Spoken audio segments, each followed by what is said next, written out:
the centre has cut its windfall tax on locally produced crude oil and aviation turbine fuel and reduced export tax on diesel, according to a government order dated the 15th of December. The Ministry of Finance slashed the tax on crude oil produced by firms like the state-owned ONGC, and as per that notification. Priyanshi joining us with the latest on that, as well as the latest export and import figures. Priyanshi, what are the highlights?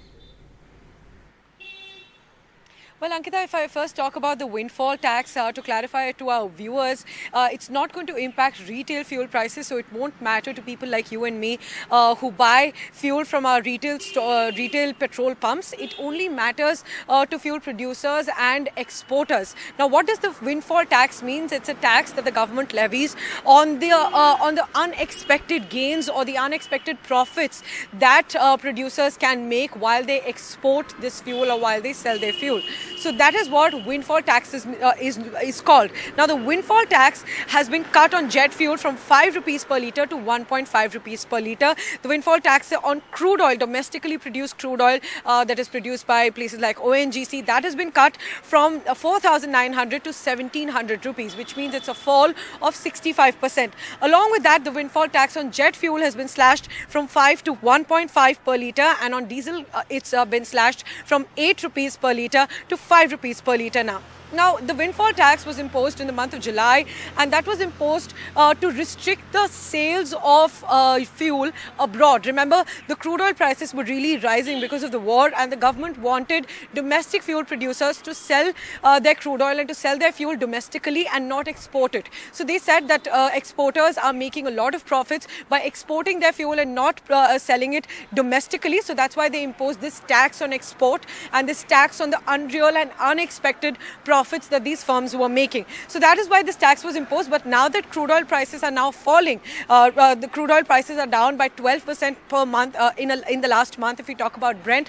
So now that those prices are falling, that concern has now come down, and that is why the government has cut these windfall taxes on fuel, because now they don't need to restrict the exports so much because the prices have naturally come down to the pre-war times.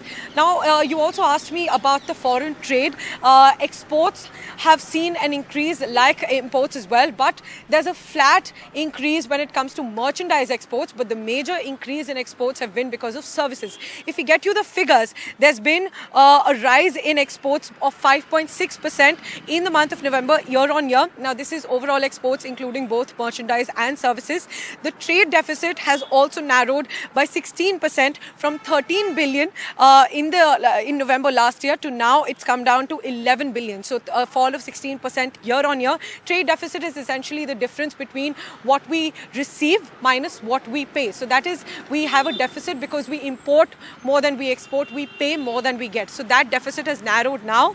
Exports have risen after contracting 16.6% in the month of October. Remember, they contracted, but now they've risen this month. Services trade have grown 27% from 21 billion to 26 billion. So they have led the export growth.